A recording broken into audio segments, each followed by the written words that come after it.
Hey guys, it's Dom. I am back. It's been a while, and I'm kind of sorry about that. But I haven't been in the right headspace to make videos, and any of you that make videos know that if you're just not into it, you're not going to make good videos. But I'm back, and something I've been playing a lot with at the moment is 3D printing. And one of the things you have to worry about with 3D printing is bed adhesion.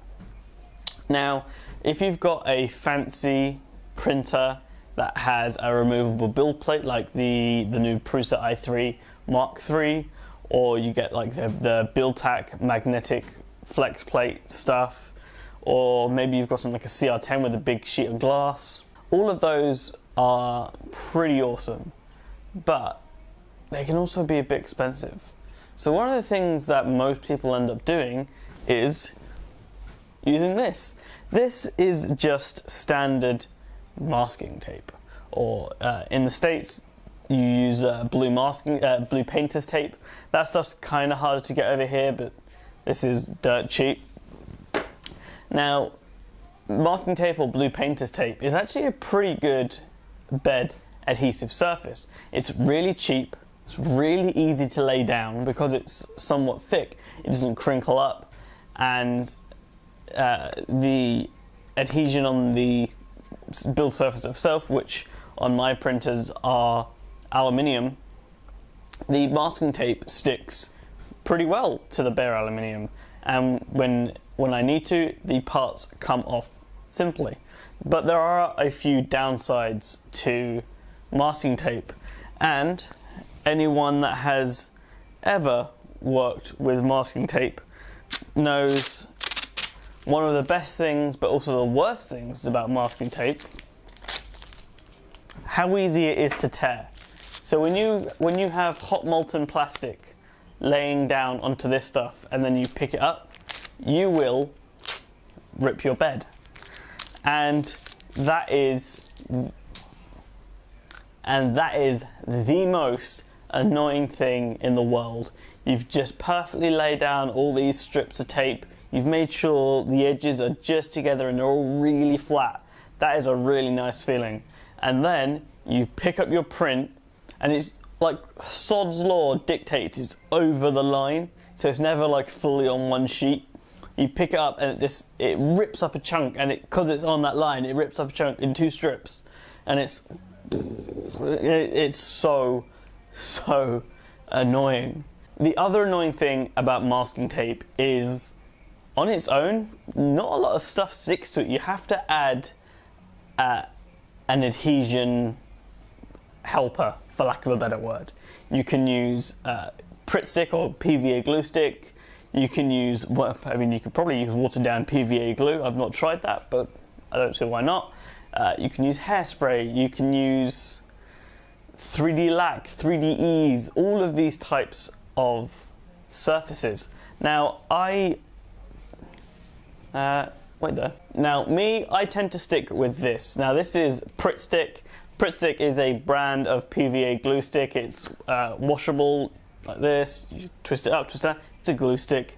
You use it all the time when you're in school. And for 3D printing, it works pretty well, but again, because it's cheap. So you put a couple layers of tape down, you make sure it's all flat, and you put a thin layer of glue, and you spread that out to make sure that that's all even, and then you're done. But then that also makes the first problem of tearing the tape 10 times worse, because you've just added a glue to the thing that already, it's so annoying. So, as you can see, this is pretty much empty, so I'll just, could have gone worse. But one of the things I found when I was looking for some more masking tape was this. This is just standard brown packing tape. So when you've got a big box or anything like that, you use this stuff to tape up the cardboard box. And it occurred to me, could you print on this? And I couldn't really find much stuff online. People print on masking tape or blue painter's tape. People print on Kapton tape. People print on PEI, and so many things. But I couldn't find any concrete information about printing on brown packing tape. So I decided to say sod it, and I tried to do it myself. One of the things that I found really hard is just trying to lay down a thin, flat piece of tape without introducing any creases whatsoever. And the only way I found to really do it, apart from painstakingly doing it with two people, is to use the tape guns that you usually see when you're packing.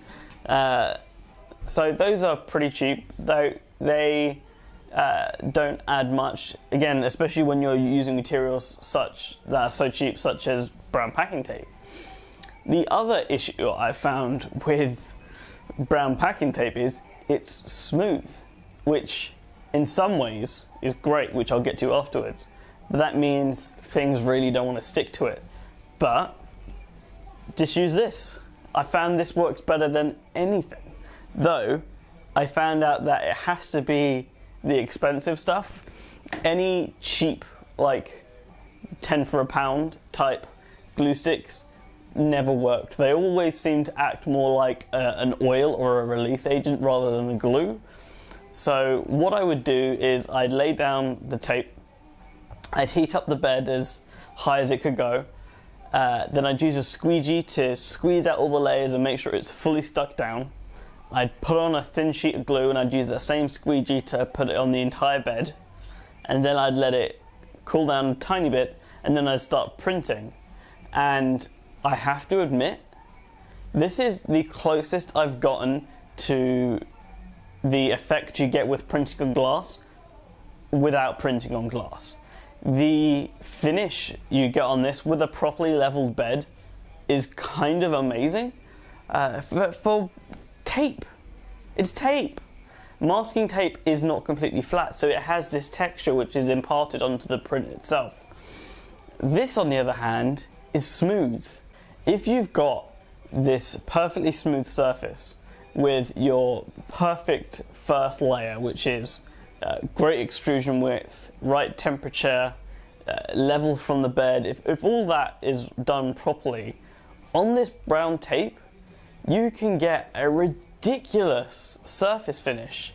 And I am honestly gobsmacked at some of the prints I've gotten off of this stuff. I'll put in some photos of prints I've come off of the brown packing tape, but I genuinely am so shocked, because at the end of the day, this is just tape.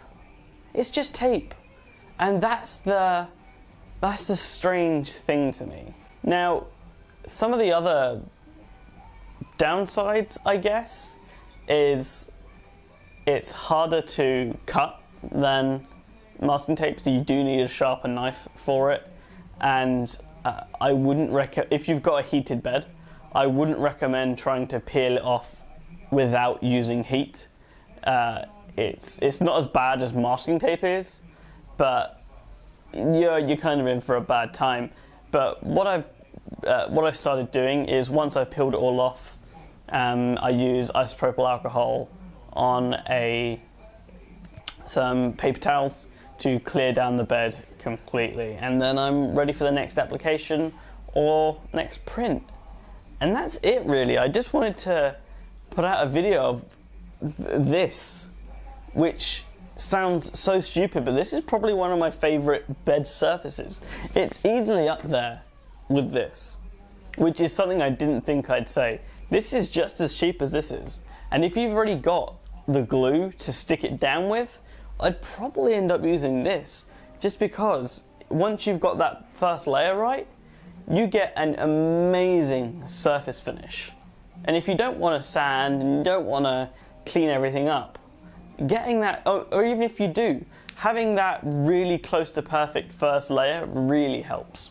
So, do I recommend that you use brown packing tape as a print surface? Hell yeah! It's surprisingly good. And what do you have to lose? A pound for 2 rolls of tape that you may not, if you don't like, you may not use anymore? Well, that's tape you can still use for something else. It's not quite the same if you buy a sheet of build tack and turn out you don't like it. You've then got build tack left over. Same with PEI. What else can you use that for? this is still tape. You can still use this for closing up cardboard boxes. I don't know what else you use tape for. I don't tape things together, I staple things. But honestly, the surprising experience of using brown packing tape has kind of opened my eyes up to wanting to try some more weird and wonderful bed surfaces. Anyway guys, I hope you enjoyed this video of me using brown packing tape as a bed surface, and please let me know if you try it yourself. You can hit me up on Twitter. I'm at mobile_dom. On pretty much all social media actually you can get me mobile_dom, and use the hashtag brown tape bed. No, don't use that. Maybe just say that you used brown packing tape and it turned out well, or it didn't turn out well. Show me some of the prints you guys made. As always, like I said, you can find me at mobile_dom on pretty much every social media, and I'll see you in the next video.